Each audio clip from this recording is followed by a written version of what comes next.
Tariff को लोग simple revenue समझने की गलती कर बैठते हैं, जबकि आज के जमाने में ये टैरिफ सिर्फ टोल टैक्स की तरह एक रेवेन्यू कलेक्शन नहीं है, बल्कि ये स्ट्रेटेजिक लीवरेजेस हैं जो कि यूज किए जाते हैं अलायंसेस को रीशेप करने के लिए और राइवल नेशंस पे प्रेशर बिल्डअप करने के लिए। पिछले 3 सेशंस में हमने समझा करेंसी, पाउंड और डॉलर को, और हमें आगे बात करनी है टैरिफ और सैंक्शंस की। चलिए आज बात शुरू करते हैं टैरिफ की। टैरिफ, ये शब्द लगातार आप बहुत सुन रहे हैं और इतना ज्यादा सुन रहे हैं और इस सेंस में सुन रहे हैं कि टैरिफ शब्द से हमें डर लगने लगा है। हो रहा है ना ऐसा? वो क्यों हो रहा है वो आज के हम इस लेक्चर में समझेंगे, ठीक है? तो ये जो शब्द है टैरिफ, आपको पता है ये हमारे फोन की कीमत, हमारे कार की कीमत, इन सबको भी कंट्रोल करता है। एंड इवन जो ग्लोबल पावर स्ट्रगल्स हैं वो सब इस टैरिफ के इर्द गिर्द हैं। It is not just about an economic term, it is a political weapon, and we are going to break down exactly how it works. Okay, you know, the easiest way to get your head around a tariff is to think of all of global trade as one giant highway connecting every country. Got it? मतलब मैं कह रही हूँ, आप ये मान के चलिए कि ये जो पूरा अर्थ है ना, हमारा एक ग्लोबल हाईवे से कनेक्टेड है, और जो टैरिफ है ना उसमें टोल बूथ का काम करता है।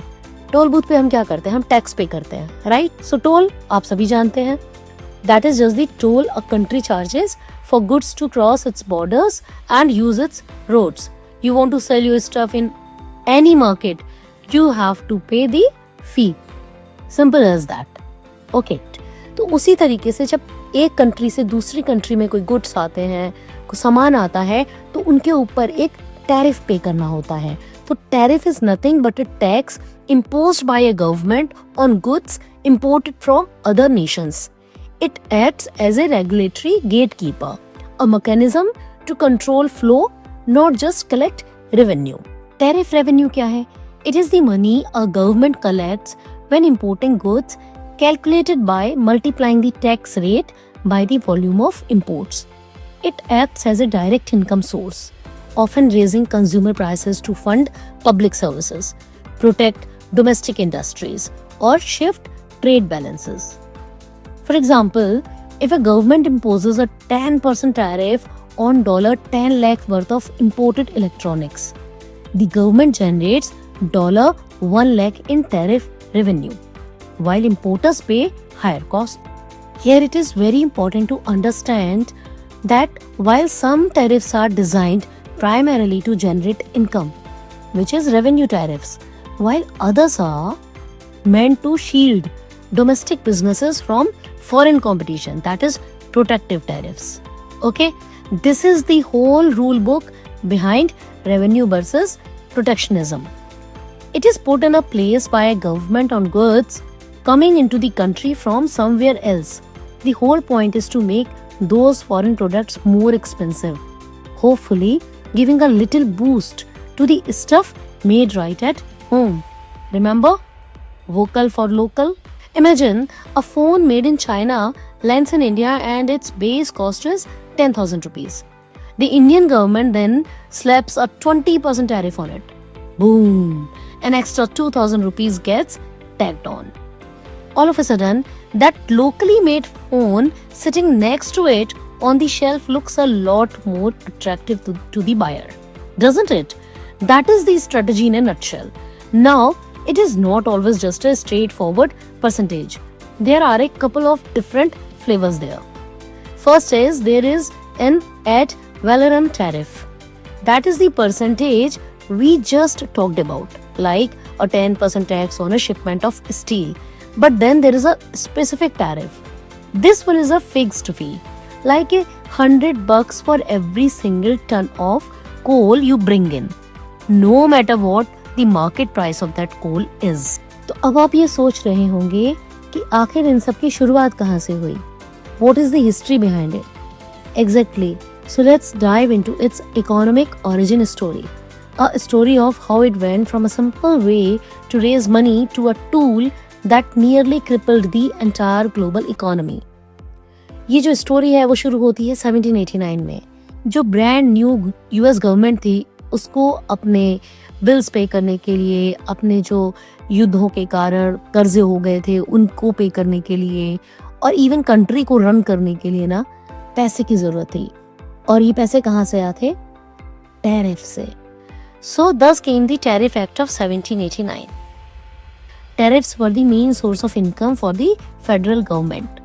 But then came 1930 and the infamous Smoot-Hawley Tariff Act. ये जो एक्ट था उसने 20,000 से ज़्यादा चीज़ों के ऊपर बहुत ज़्यादा टैक्स लगा दिया, जिससे क्या हुआ कि जो लोग थे वो रिटेलिएट करने लगे, and which accidentally triggered a global trade collapse and made the Great Depression so much worse, serving as a historical warning against unchecked protectionism. और इसी के बाद पूरे विश्व में सबको ये लगने लगा कि हमको इस प्रकार से टैरिफ्स को नहीं बढ़ाना चाहिए। तो lesson was learned.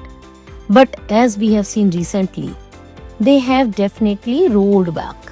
Yeah, the whole idea behind Smoot-Hawley was to protect American jobs, but it did the exact opposite. It backfired spectacularly. Other countries got mad, retaliated with their own tariffs, and pretty soon that global highway we were talking about just became the one giant traffic jam. Everything ground to a halt. And that brings us right up to the present day, because now tariffs are no longer just about raising money for the government. They have been weaponized. GATT. You remember GATT? General Agreement on Tariffs and Trade? Yes, we have come down to 1947 now. It was replaced by the WTO, World Trade Organization, because GATT was a provisional agreement lacking a strong institutional framework and failed to cover new areas like services and intellectual property. Whereas the WTO provides a permanent, legally backed body with comprehensive rules, a stronger dispute system, and broader scope for global trade.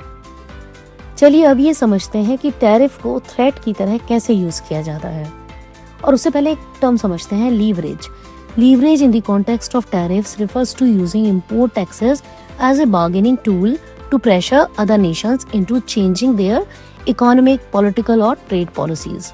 By threatening or imposing duties on foreign goods, a country creates economic plan to force concessions, such as better trade terms, security cooperation, or behavioral changes. Right? Geopolitical and trade pressures क्या होते हैं? Tariffs can act as a weapon to force countries to negotiate on issues like intellectual property, market access, or border security. So what is the economic impact? Tariffs raise the cost of imported goods, making them less competitive against domestic alternatives, which can protect local jobs. And this becomes a negotiating tool. They are not just for economic protection, but also for gaining political influence, sometimes leading to tit-for-tat retaliations. For example, a country might threaten a 25% tariff on a trading partner's products to force them to reduce their own tariffs, thereby creating leverage to achieve a better deal. Leverage in this sense is a strategy of using trade policy to influence the actions of another country. They have become a go-to tool for power and politics on the world stage, जो कि आजकल हम लोग साफ साफ देख सकते हैं, और यही वजह है कि हमने ये टॉपिक इस समय कवर किया है. आप लोग ने पिछले कुछ समय से लगातार सुना होगा कि किस तरीके से यूएस के प्रेसिडेंट ट्रम्प टैरिफ कह कहकर सारे कंट्रीज को प्रेशर में लाकर वो करवाना चाहते हैं जो वो चाहते हैं. So when you here about tariffs now, you will understand how does it function, why it is being used as a threat nowadays, what does that actually mean, how does it really work in the modern world. इसको और अच्छे से समझने के लिए हम अब discuss करते हैं जो 3 मेन स्ट्रेटजीज हैं. First, countries use tariffs to try and fix trade deficits, basically to pressure another country into buying more of their stuff. Secondly, there is the national security angle. right? A country might say, we need to protect our ability to build our own tanks and ships. So we are taxing foreign steel, whether you like it or not. And the third one, this one you should not underestimate. This is the most powerful, the bargaining chip. It is huge. It gives a powerful country the ability to look another country in the eye and say, do what we want. Or we will cripple your most important industries with a massive new tax. Beyond this, we should know about 5 absolute core rules. First one is the big shift from revenue to protection. Tariffs are not really about funding governments anymore. Today, it is almost always about shielding local industries and jobs from foreign competition. Right? The protectionism. The number 2 is the weaponization of the trade. This is so very important. Tariffs are now used to force other countries' hands on all sorts of issues, not just trade. Number 3 is inflation. A tariff is basically a hidden tax. The importing company pays it upfront. Sure, but where do you think that cost ends up? It gets passed right on to you, the consumer. Fourth one, you have the struggling WTO, the World Trade Organization. It is supposed to be the global referee here, but its authority is taking a major hit as powerful countries just decide to ignore the rules. And finally, number 5, this new idea of friendshoring. It is all about redrawing the map of global trade. ये कहता है कि जो तुम्हारे दोस्त हैं उनके लिए तो टैरिफ कम कर दो और जो तुम्हारे दुश्मन हैं उनके लिए जितना चाहे टैरिफ बढ़ा दो. It is about creating new friendly economic teams. If you get these 5 dynamics, you really get the modern tariff playbook.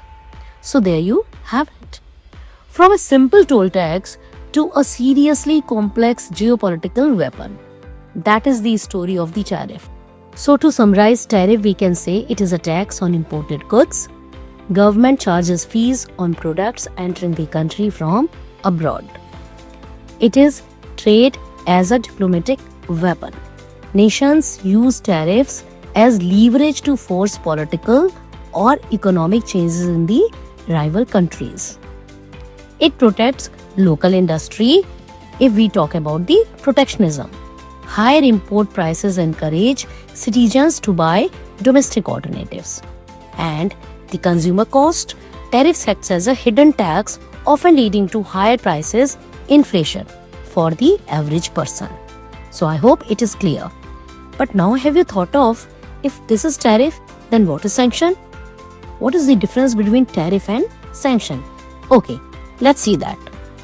So as we know, tariff is a tax on imported goods, while sanction is a penalty, a legal penalty or ban on trade and financial ties. The primary goal of tariff is to protect local jobs and raise government revenue, while the primary goal of sanction is to force a country to change its political behavior. Tariff functions in a way it makes foreign products more expensive, that is inflation, while in case of sanction, it freezes assets or completely blocks specific exports or imports.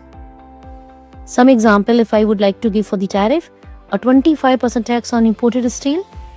And for the sanction, the example is banning a country from using international banking systems. I hope it is very clear to you. And we will take one full session for sanction separately, probably after this lecture itself, right? So the bottom line remains, a tariff is no longer just a line item in a budget. It is a diplomatic weapon that reshapes alliances, alters the cost of living and defines the boundaries of modern power.